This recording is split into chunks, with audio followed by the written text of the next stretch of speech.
अकेलापन इंसान के लिए बहुत खतरनाक होता है। अगर ये अकेलापन किसी की ज़िंदगी में है तो उसे अपने अकेलेपन को दूर करने के लिए कोई आदत पाल लेनी चाहिए या आगे बढ़कर लोगों को दोस्त बनाने की पहल करनी चाहिए। मगर भूल से भी किसी बेजान चीज़ के साथ दिल लगाने की गलती नहीं करनी चाहिए। लेकिन ये गलती करने से सूरज खुद को रोक न सका। सूरज बेशक एक अच्छी नौकरी कर रहा था, खूब पैसे भी कमा रहा था, लेकिन शहर की भागम भाग में वो एकदम अकेला था। नौकरी से घर वापस आकर सोने से पहले तक घर को सजाना और सजाकर उसे वापस बिगाड़ना सूरज का रूटीन वर्क था। ऐसा करके वो खुद को व्यस्त रखकर अपने अकेलेपन को दूर रखता था। सूरज का ये तरीका ही शायद सही था। उसके इस अजीब सनकी व्यवहार से ना तो किसी को परेशानी थी और ना ही खुद का कोई नुकसान। लेकिन एक दिन अखबार पढ़ते हुए उसकी नज़र इश्तिहार पर चली गई, जो बोलने वाली इलेक्ट्रॉनिक गुड़िया के सहारे लोगों का अकेलापन दूर करने का दावा कर रहा था। इश्तिहार देखते ही सूरज एक्साइटेड हो गया और उसने दी गई वेबसाइट पर जाकर उस गुड़िया को खरीद लिया। लेकिन उस मासूम को क्या पता था कि वो बोलने वाली गुड़िया नहीं, उसकी मौत की गुड़िया खरीद रहा है। सर, आपका पार्सल। यहाँ साइन कर दीजिए।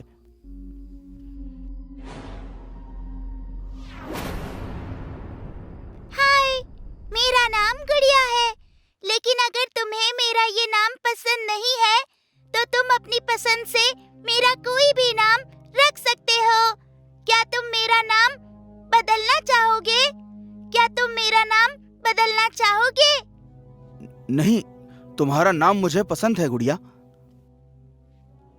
धन्यवाद। अब लगे हाथ ये भी बता दो कि मुझे तुम्हें किस नाम से बुलाना चाहिए। सूरज, तुम मुझे सूरज कहकर बुला सकती हो। हाय सूरज, कैसे हो तुम? मैं अच्छा हूँ गुड़िया, तुम कैसी हो? मैं भी अच्छी हूँ। क्या इस घर में सूरज और गुड़िया के अलावा कोई और सदस्य भी है? अगर है तो गुड़िया उनसे मिलना चाहती है।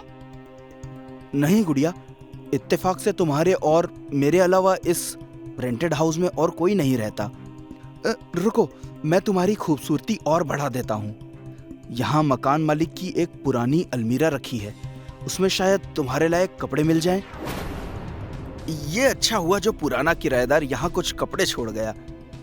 ये तो लगता है गुड़िया के लिए ही बने हैं। देखो कितने सुंदर कपड़े लाया हूं मैं तुम्हारे लिए।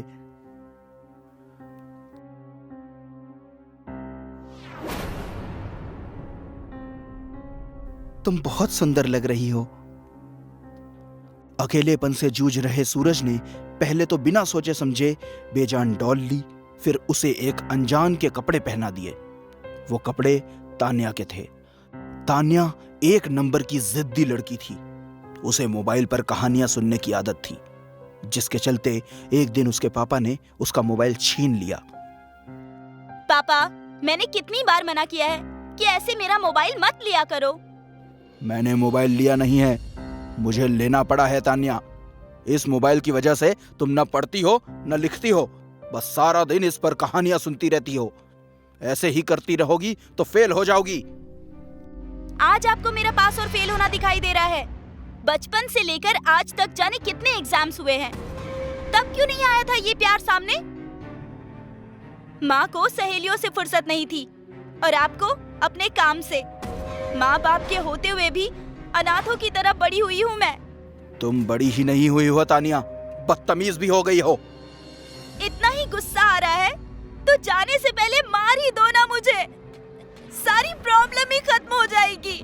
तुम्हें जो करना है करो, मरना चाहती हो तो मर जाओ, लेकिन ये मोबाइल अब तुम्हें नहीं मिलेगा। इसी की वजह से तुम्हारा ये हाल है। ठीक है डैड, अगर आप यही चाहते हैं तो यही सही। शायद मेरे मरने से ही आपको खुशी मिलेगी।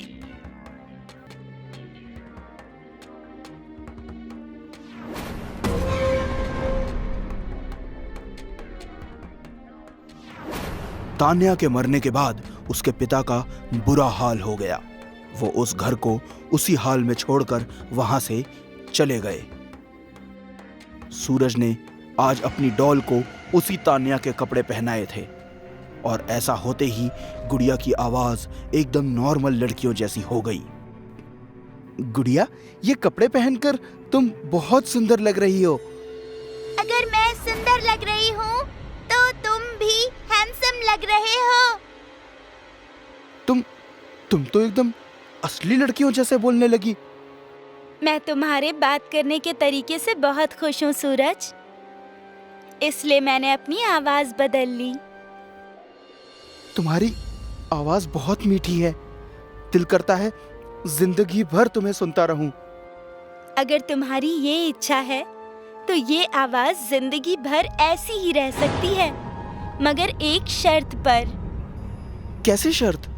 तुम्हें हर रोज रात को मुझे एक नई कहानी सुनानी होगी।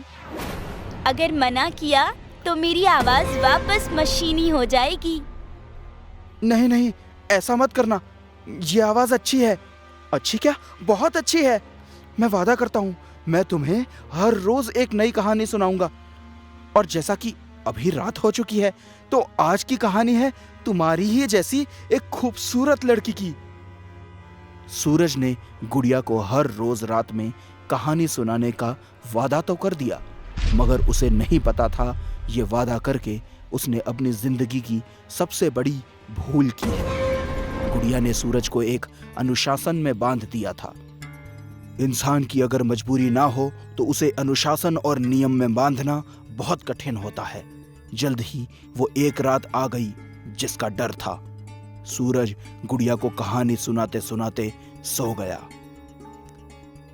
सूरज, सूरज, उठो, बताओ ना पीपल वाली चुड़ैल ने क्या किया? फिर वो सो गई। तुम भी मेरे बाप जैसे हो। उन्हें भी मेरी फीलिंग्स की कोई फिक्र नहीं थी और तुम्हें भी नहीं है। सूरज, उठो। कहानी अधूरी छोड़ना मुझे बिल्कुल अच्छा नहीं लगता। उठो। सोने दो ना गुड़िया, आज ऑफिस में बहुत काम था। मैं यही कहानी तुम्हें कल सुना दूंगा। अभी प्लीज सोने दो और तुम भी आराम करो। नहीं कर सकती मैं आराम। इतने सालों से आराम ही तो कर रही थी। गुड़िया, ये क्या कर रही हो तुम? छोड़ो मेरे बाल। बस, बहुत हुआ ड्रामा। मैं कोई गुड़िया वुड़िया नहीं हूँ, मैं तान्या हूँ। मेरे कपड़ों को तुमने इस गुड़िया को पहनाकर मुझे ये नया रूप दिया है।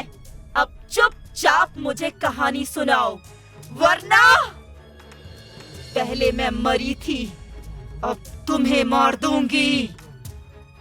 नहीं नहीं, मुझे मत मारना, मैं सुनाता हूँ कहानी। वो राजा जब जंगल गया तो वहां उसे एक सूखा तालाब मिला। उस तालाब के बीचों बीच एक सूखा कुआं था। कुएं के मुंडेर पर काले रंग की बेलों ने अपना घर बना रखा था। राजा धीरे धीरे उस कुएं के पास गया। सूरज कहानी सुनाते हुए रुकता है। तान्या, मुझे बाथरूम जाना है। कहा ना तुम्हें, जब तक कहानी पूरी नहीं हो जाती तुम कुछ नहीं करोगे। सुनाओ। नहीं, मुझे जाना है। तान्या को अनसुना करता है, धोखेबाज।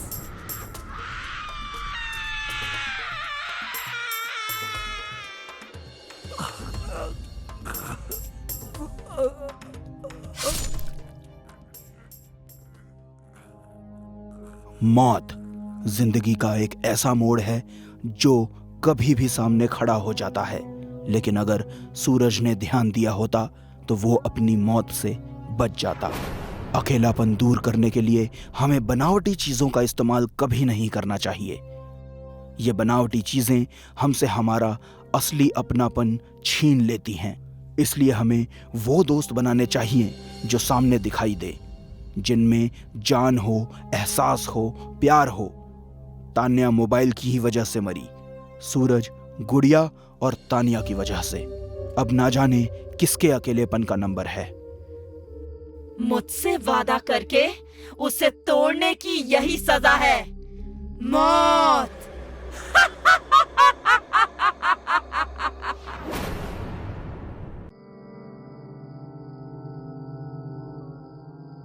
काली अंधेरी रात में जंगल की किसी सुनसान सड़क पर अगर आपको कोई अनजान मिल जाए तो उसे कभी लिफ्ट नहीं देनी चाहिए।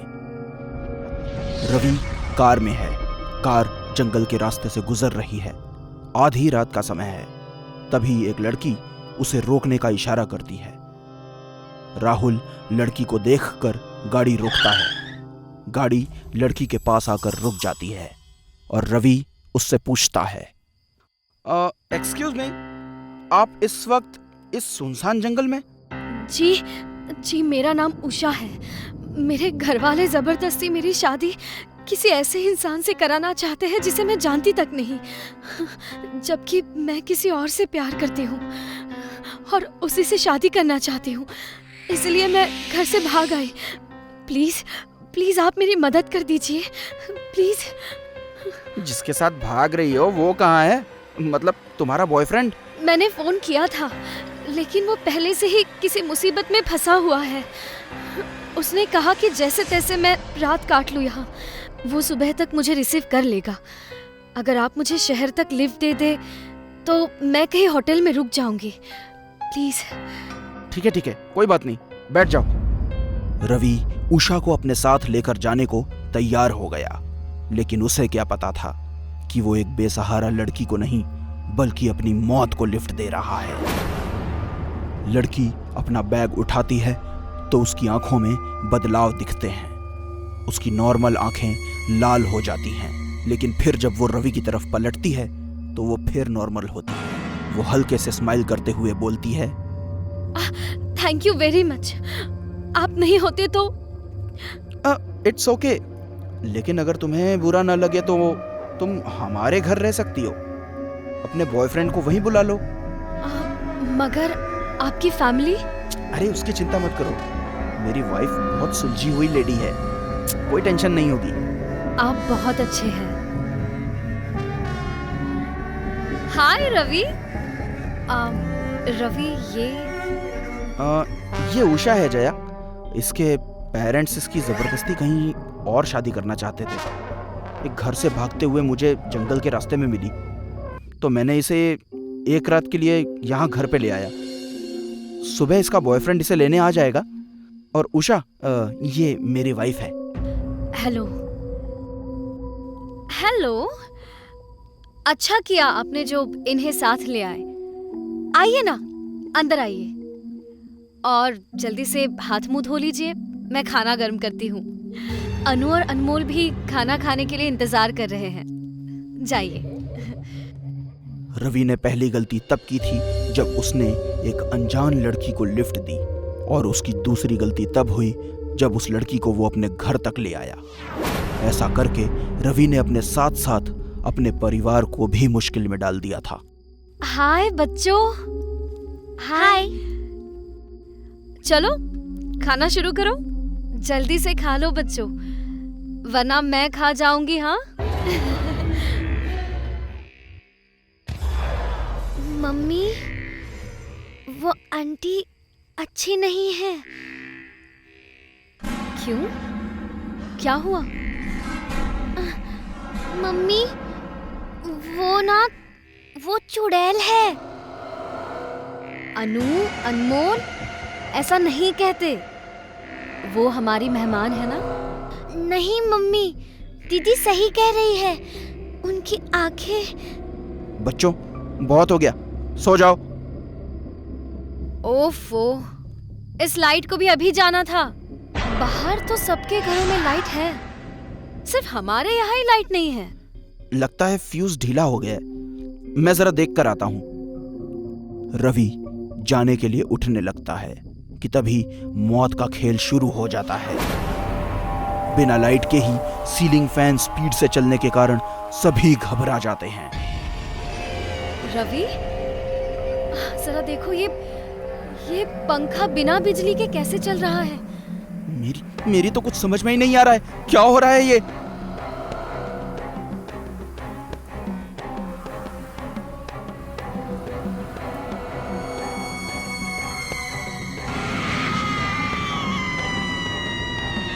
बच्चों ने सही कहा था तुम दोनों को, आंटी चुड़ैल है और अब ये चुड़ैल आंटी तुम सबको खा जाएगी।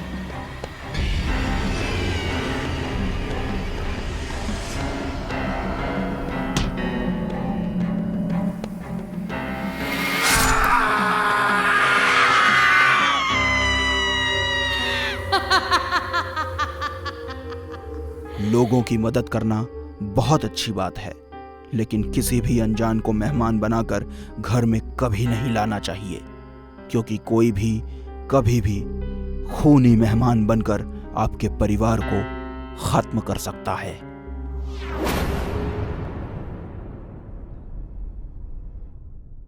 दोस्तों, अगर इंसान अपने काम को पूरी ईमानदारी से करता है तो उसे सफल होने से दुनिया की कोई ताकत नहीं रोक सकती।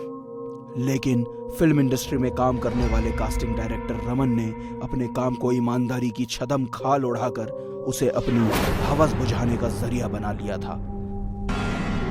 यार संदीप, पूरा एक वीक निकल गया, लेकिन अभी तक हम वर्मा सर की हॉरर फिल्म की हीरोइन ढूंढ नहीं पाए हैं। अगर ऐसा ही चलता रहा ना तो ये काम हमारे हाथ से जाते देर नहीं लगेगी। बॉस, ये पिछले प्रोफाइल देख लो, एक से बढ़कर एक लड़कियां हैं। तू भी ना मूर्खों वाली बात करता है। अबे राकेश छाबड़ा, सोगी जी, ये सब ऐसे ही बड़े कास्टिंग डायरेक्टर नहीं बन गए हैं, मेहनत की है उन्होंने। तो आई थिंक सर हमें ओपन ऑडिशन रख लेना चाहिए। मुझे पूरा विश्वास है कि किसी न किसी नए चेहरे में हमारी हीरोइन जरूर मिल जाएगी। तुम ठीक कह रहे हो। ऐसा करो, तुम जल्दी से सोशल मीडिया पर ऑडिशन की सारी डिटेल्स अपलोड कर दो, मगर एड्रेस यहाँ का नहीं, मड आइलैंड के ऑफिस का रखना। वो जगह लकी है मेरे लिए, मेरे करियर की शुरुआत उसी ऑफिस से हुई थी। तू जल्दी से ये सब निपटा ले, हमें वहां के लिए अभी निकलना होगा। Okay boss.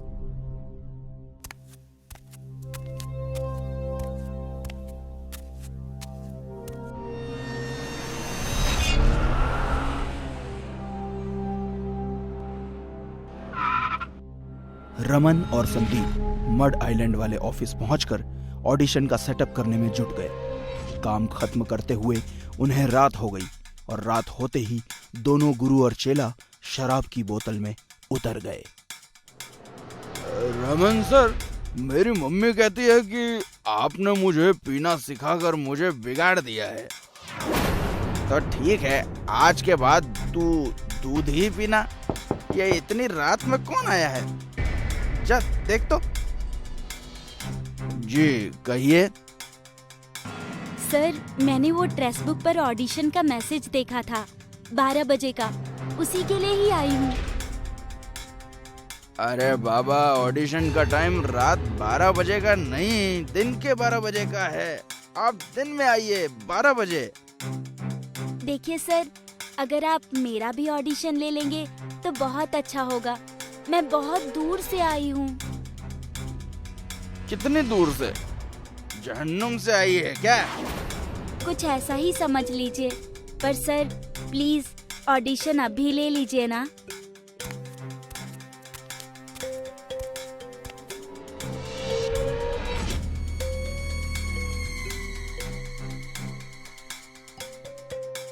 संदीप, ये इतनी रिक्वेस्ट कर रही है तो ले लेते हैं ऑडिशन। तो चल, कैमरा और लाइट्स ऑन कर। सर अभी कैसे पॉसिबल है ना पॉसिबल?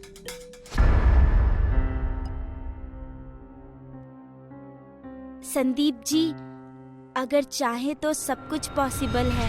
आप वैसे भी सब कुछ मैनेज कर लेते हैं। आप मेरा नाम कैसे जानती हैं? बस ऐसे ही जानती हूँ। अभी आपने कहा था ना, क्या जहन्नुम से आई हो? तो जहन्नुम से आने वाले तो सब जानते हैं, नाम, जन्म। यूं पहेलियां बुझाने की बजाय तुम सीधे सीधे बताओ कि तुम्हें मेरा नाम कैसे पता चला, वरना निकलो यहाँ से। अबे सुन लिया होगा मुझसे ही तेरा नाम, बेकार में क्यों इशू बना रहा है? आर्टिस्ट की थोड़ी रिस्पेक्ट करना सीख। चल अब ऑडिशन की तैयारी कर। बुराई जब रगों में खून बनकर दौड़ने लगती है तो इंसान हैवान बन जाता है। ऐसा ही हाल रमन का था। आधी रात में कम कपड़े पहने हुए एक लड़की ऑडिशन देने के आई। वासना उसकी आंखों से टपकने लगी। रमन संगीता का फायदा उठाने का मन बना चुका था, लेकिन उसे क्या पता था कि यह ऑडिशन उसकी जिंदगी का आखिरी ऑडिशन होने जा रहा है। देखो, अब तुम्हें मेरे 3 तक गिनती करते हुए इस कैमरा की ओर पूरे गुस्से से देखना है, ऐसे जैसे कोई चुड़ैल अपने शिकार को देखती है। So 1, 2, 3 and action! अब तो जिंदा नहीं बचेगा। हर बुराई इंसान के सामने लौट कर आती है। अरे वाह, बिना डायलॉग मिले इतना रियलिस्टिक डायलॉग भी बोल दिया। बहुत बढ़िया। Thank you sir. इसे ही रियलिस्टिक एक्टिंग कहते हैं। बड़ी बड़ी हीरोइनें नहीं कर पाती। Mind blowing. संदीप, कल ऑडिशन कैंसिल कर दे। अब और ऑडिशन लेने की कोई जरूरत नहीं है। और हाँ, डायरेक्टर वर्मा को भी कॉल करके बोल दे कि उनकी हीरोइन मिल गई है। क्या नाम है तुम्हारा? जी, संगीता। संगीता, संगीता, संगीता, संगीता, संगीता, संगीता।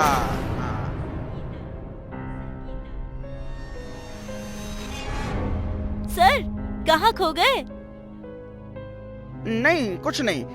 तुम्हारा नाम सुनकर कुछ याद आ गया था। संदीप, तू क्या बोलता है? कैसा लगा? अच्छा ऑडिशन था सर। मेरे खराब बिहेवियर के लिए very sorry Sangeeta ji. It's okay.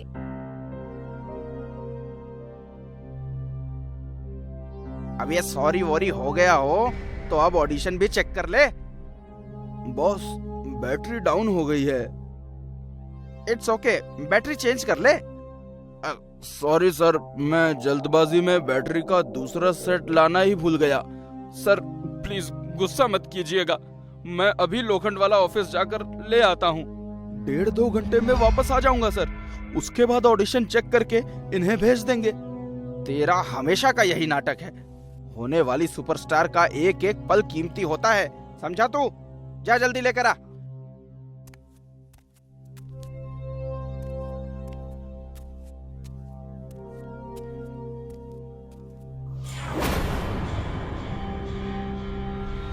हमें लगता है कि जो वक्त गुजर गया वो गुजर गया, अब लौट कर नहीं आएगा, मगर ऐसा नहीं होता। वक्त वो खेती होती है जहां हर बीते वक्त में हम अपने हाथों से अपने कर्म बोते हैं और एक समय के बाद अपने कर्मों की फसल हमें खुद ही काटनी होती है। आज रमन के कर्मों की फसल कटने का समय आ गया था। एक्चुअली मूवी में तुम्हारा कैरेक्टर बहुत ही बोल्ड और स्ट्रांग है। इस हॉरर मूवी में हीरोइन अपनी मौत का बदला लेती है। थोड़ा एक्सपोज भी करना पड़ेगा। आपको कोई प्रॉब्लम तो नहीं है? नहीं सर, मुझे कोई प्रॉब्लम नहीं। आजकल तो ये सब कॉमन है। अगर कोई कॉम्प्रोमाइज करना पड़े तो? चिंता मत करो रमन, मैं कॉम्प्रोमाइज करने के लिए भी तैयार हूँ। बस एक बार कह दो कि पिछली बार की तरह इस बार मेरा यूज करने के बाद तुम मुझे मारोगे नहीं। कौन हो तुम? बताया ना, मेरा नाम संगीता है।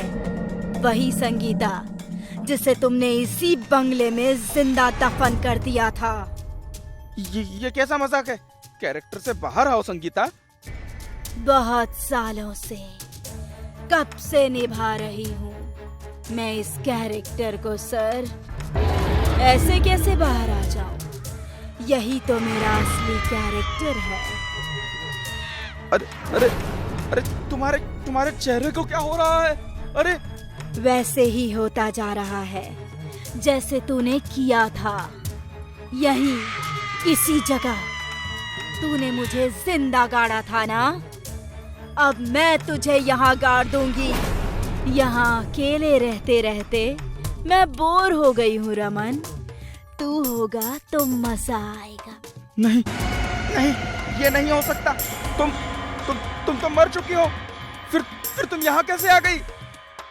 जब बदले का गुस्सा आसमान को चीर देता है ना रमन, तो मरे हुए लौट आते हैं। नहीं संगीता, प्लीज मुझे माफ कर दो। मुझसे बहुत बड़ी गलती हो गई। मुझे ऐसा नहीं करना चाहिए था। माफ कर दो प्लीज, प्लीज मुझे माफ कर दो। तेरे जैसे लोगों के हाथों मरकर जो लड़कियां चुड़ैल बन जाती हैं, उनके पास माफी नहीं, मौत होती है।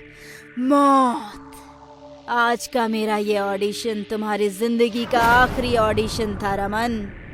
अब तू ऑडिशन लेने के बहाने किसी भी लड़की का शोषण नहीं कर पाएगा। नहीं नहीं, प्लीज मुझे मत मारो, प्लीज मुझे मत मारो। जिंदगी में एक बात हमेशा याद रखना दोस्तों, बुरे कर्मों की जो फसल हम बोते हैं उसे इसी जन्म में हमें काटना पड़ता है। संदीप इस बुरे कर्म से दूर था, इसलिए बच गया।